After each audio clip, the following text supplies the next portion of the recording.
Jangan lupa untuk subscribe, share, dan nyalakan lonceng notifikasinya sebagai bentuk dukungan kamu. Do you see what I see?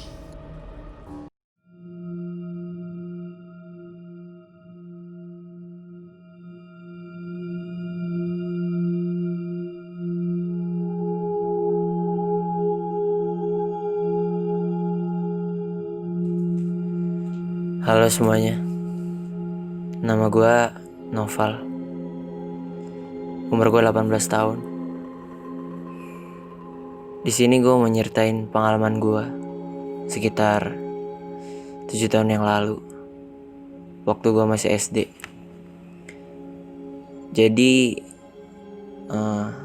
gue SD di pesantren yang jauh dari kota.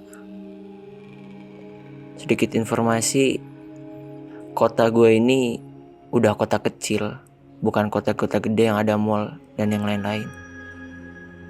Kota kecil dan letak pesantren gue di pelosok kota itu, sekitar 1 jam dari pusat kota. Jadi kalau lu mau ke sana, otomatis ngelewatin jalan yang cukup susah, lewatin banyak sawah dan banyak jalan-jalan yang masih belum layak untuk dipakai. Suasana pesantren gue tuh masih desa banget, karena ya pesantren gue juga bukan pesantren yang gede, masih dalam pembangunan. Jadi masih banyak gedung-gedung bekas, kamar-kamar kecil yang tadinya rumah warga dipakai untuk kepentingan pesantren. Dan selama pesantren di sana,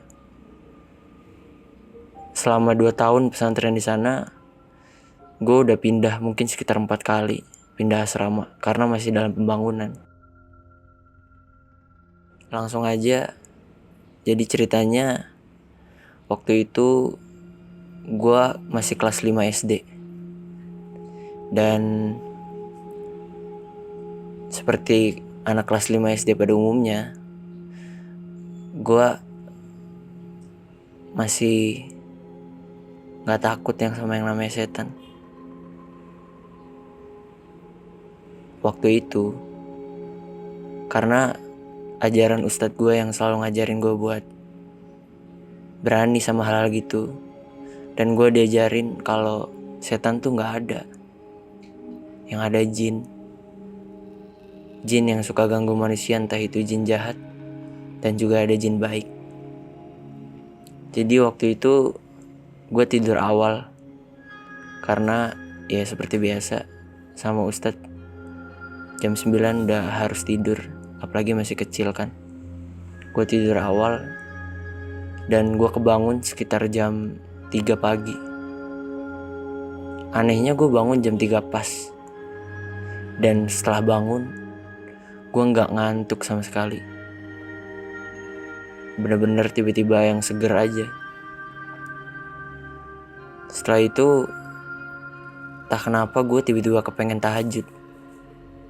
Sebenarnya di pesantren gue buat anak SD belum wajib tahajud, cuman sesekali, mungkin sebulan 2 kali buat pembelajaran. Nah waktu itu karena ustadz gue juga udah sering ngomong untuk tahajud dan yang lain-lain, gue di situ kepengen tahajud. Tiba-tiba aja, ya udah, gue keluar dari asrama ke masjid buat sholat di sana. Sampai masjid, semuanya gelap, nggak ada satupun lampu yang nyala dan cuman ada penerangan dari jam elektrik yang warna merah. Jadi sekitarnya gelap, cuman WC di belakang masjid yang nyala. Dan masjidnya itu cukup gede. Akhirnya gue wudhu lah di situ tanpa ada rasa takut sedikit pun, entah kenapa. Dan di situ gue sholat 4 rakaat dengan tenang, sangat tenang, karena suasana juga hening banget waktu itu. Dan perasaan gue enak banget waktu itu, entah kenapa. Habis sholat, selesailah gue sholat, gue balik ke asrama. Nyampe di asrama, gue gak bisa tidur lagi. Mata gue udah bener-bener seger, dan gue bingung harus ngapain. Tadinya kepikiran buat ngaji, tapi karena gue pikir ngapain lah jam segini, nanti lagi. Akhirnya ya udah, gue gabut aja di asrama. Gue ngeliatin temen-temen gue tidur, sesekali baca-baca buku novel yang ada. Sekitar 15 menit gue gak jelas ngapain, gabut-gabut di asrama. Tiba-tiba kipas di asrama mati semua. Dan yang harus lo tahu, kipasnya itu ada 4. Satu di atas yang ada saklarnya, kita harus nyalain di sana, kayak saklar lampu gitu. Dan 3-nya di bawah, nyambung ke stop kontak. Dan 4-4-nya mati begitu aja. Gue awal mikir kayak ini kecabut kali ya, dan gue nggak mikir apa-apa di situ. Sampai pas gue mau benerin kabelnya, gue lihat stop kontaknya nyala kok. Dan gue coba deketin kan, siapa tahu gue bisa benerin. Tahu-tahu nyala sendiri. Gak lama gue kayak oh ya udah, mungkin kesenggol atau apa. Sampai berapa saat kemudian mati lagi. 4-4-nya mati. Dan selain stop kontak itu nyolokin kipas, sisanya ada HP Ustadz gua dan yang lain-lain, semuanya masih nyala. Semuanya masih masuk gitu di stop kontaknya. Di situ gue udah mulai mikir kayak kok bisa 4-4-nya mati. Padahal kan kalau yang kipas di atas itu ada tombolnya sendiri, sedangkan yang 3 lainnya kan di stop kontak. Tapi ya udah, pas gue mau benerin tiba-tiba nyala lagi. Dan kejadian itu berulang sampai mungkin 5 atau 6 kali. Dan yang keulang terakhir tuh bener-bener cepet banget, kayak mati tiba-tiba nyala. 4-4-nya sekaligus. Di situ gue udah mulai merinding sih, kayak kok bisa sih. Tapi karena gue tadi habis sholat, jadi gue mikir ngapain takut lah. Terus tiba-tiba aja dari arah lemari kayak ada orang kesandung gitu bunyinya. Tiba-tiba ada suara bentur yang lumayan keras. Dan buat informasi, lemarinya ini bukan lemari yang ditaruh di pojok. Jadi lemari kita itu berjejer dari arah pintu masuk sampai ujung, supaya kalau ada orang dari luar masuk itu gak langsung ngelihat ke arah kamar, gak bisa lihat di dalam. Jadi sengaja dijejer supaya nanti kita harus jalan dulu sampai ujung, baru di ujung dikosongin lemarinya. Itu jalan masuknya. Dan gue denger dari arah situ kayak ada orang kesandung gitu loh. Gue refleks noleh ke arah situ. Dan di balik sela-sela lemari, gue ngeliat kayak ada bayangan gitu. Bayangan kecil, ukurannya kayak tuyul mungkin, atau anak kecil, kayak lagi ngumpet di balik sana. Di situ entah kenapa gue nggak takut, merinding iya, tapi gue masih mikir kayak apaan sih nih, ada yang jahil nih kayaknya nih. Akhirnya karena gue masih ngelihat bayangan itu balik sela-sela, gue panggil lah. Siapa tahu itu orang iseng. Woi, siapa tuh? Kak Hilmi ya? Apakah Radit? Gue manggil 2 nama kakak kelas itu karena mereka yang paling sering iseng. Tapi gak ada jawaban. Dan gue jelas-jelas masih lihat itu. Kayak ada sosok anak kecil yang ngumpet di balik situ. Akhirnya karena gue kesel, gue mikirnya gue dikerjain. Gue teriak lagi, siapa tuh? Jangan jahil dong kak, jangan jahil dong kak, udah malam nih, jam segini. Dan tetap gak ada jawaban. Terus tiba-tiba gue ngeliat dari sela-sela lemari, kayak bayangan itu lari ke arah pintu. Karena gue penasaran, walaupun takut banget sebenarnya. Tapi di otak gue kayak, mungkin ada yang iseng kali atau apa. Gue kejar ke arah situ. Gue langsung lari ke balik lemari itu.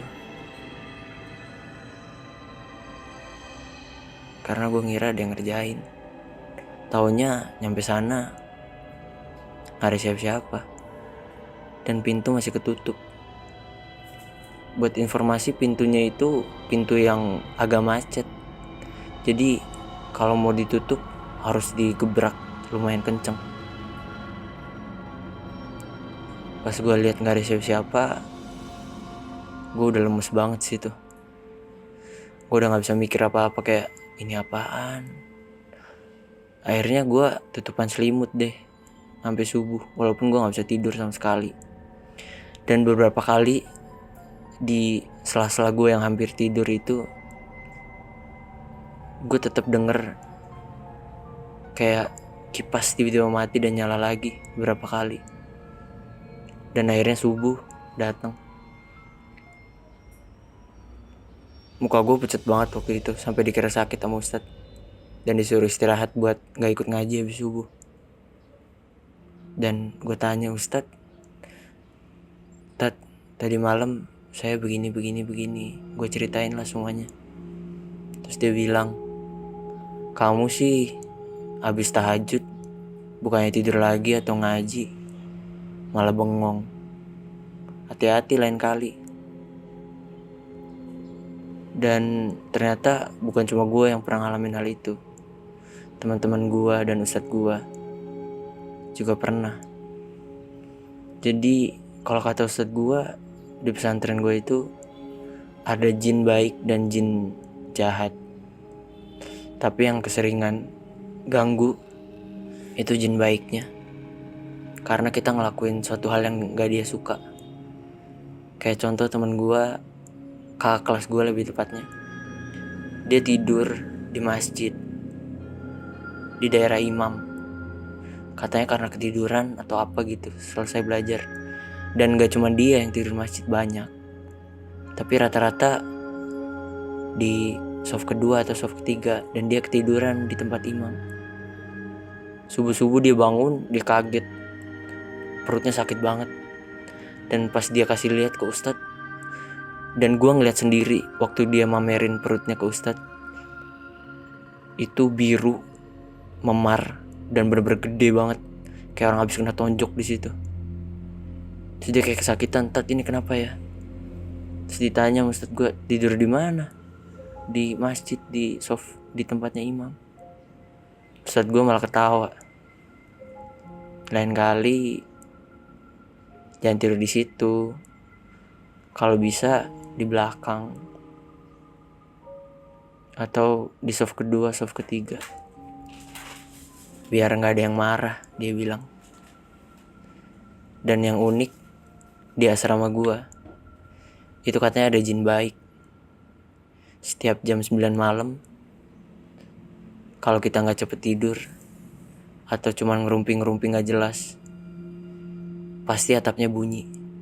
Dan atapnya terbuat dari seng, jadi bunyinya bener-bener kenceng banget. Awalnya sih kejadian bunyi itu gak ada yang peduli, sampai suatu malam bener-bener bunyinya tuh kenceng banget berkali-kali, sampai jam sekitar 10:30. Dan orang-orang kayak, ini apaan sih, kucing atau apa? Ganggu banget. Dan ustadz gue masuk cuman bilang, tuh udah disuruh tidur. Wah,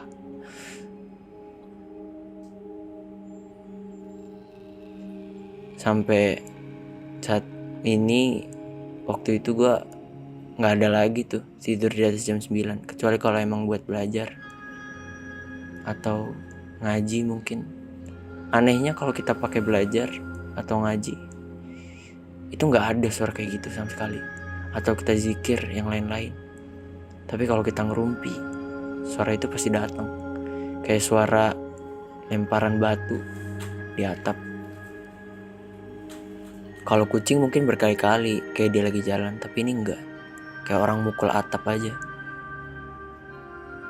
Dan ada satu lagi kejadian yang dialami ustadz gue. Jadi ustadz gue ini masih muda, sekitaran umur 18. Di kamar yang sama, di asrama yang sama. Dia pernah rep-repan. Dan rep-repannya ini aneh banget. Dia kebangun, entah itu kebangun atau emang mimpi. Dalam keadaan tangannya ketekuk ke dada, nyilang di dada. Dan kakinya, lututnya nyentuh perut dia. Jadi kondisinya kayak orang ketahan gitu sama yang ada beban, kayak ada beban di atasnya. Dan pas ustadz gue melek, dia ngeliat ada sosok mirip tuyul, anak kecil yang cuman pakai celana dalam. Bedanya mata dia merah dan taringnya bener-bener panjang. Duh, gue merinding banget. Taringnya bener-bener panjang dan lagi neken tangan dia supaya nggak bisa gerak. Dan di situ dia nggak bisa gerak mungkin sekitar berapa menit sambil ngeliat penampakan itu, entah dia mimpi atau enggak. Dan dari sudut matanya, karena sebelah dia tidur adalah jendela, ada jendela. Dia di situ ngeliat di luar ada sosok cewek mirip kuntilanak, tapi bukan katanya, kayak sosok cewek aja. Dan kayak ada bayangan hitam gede gitu di deketnya. Seakan-akan mereka lagi main di situ. Dan berapa saat berselang, tiba-tiba semuanya hilang aja. Kayak ustadz gue kayak bangun dari tidur gitu. Dan dia tetap gak bisa gerak selama 10 menit mungkin. Sampai ustadz lain datang buat bangunin anak-anak. Dan sadar kalau dia kena rep-repan. Dan langsung didoain lah saat itu. Kata ustadz gue, dia emang gak baca doa sih, lupa. Dan kebetulan tidur di pojok. Mungkin sekian cerita dari gue. Mohon maaf kalau penyampaiannya agak kurang jelas atau bertele-tele. Pesan dari gue adalah mereka ada. Jin-jin itu ada, entah itu baik atau buruk.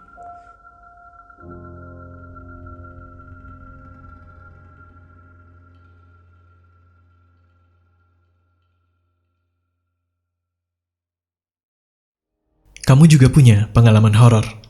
Kirim cerita kamu ke alamat berikut.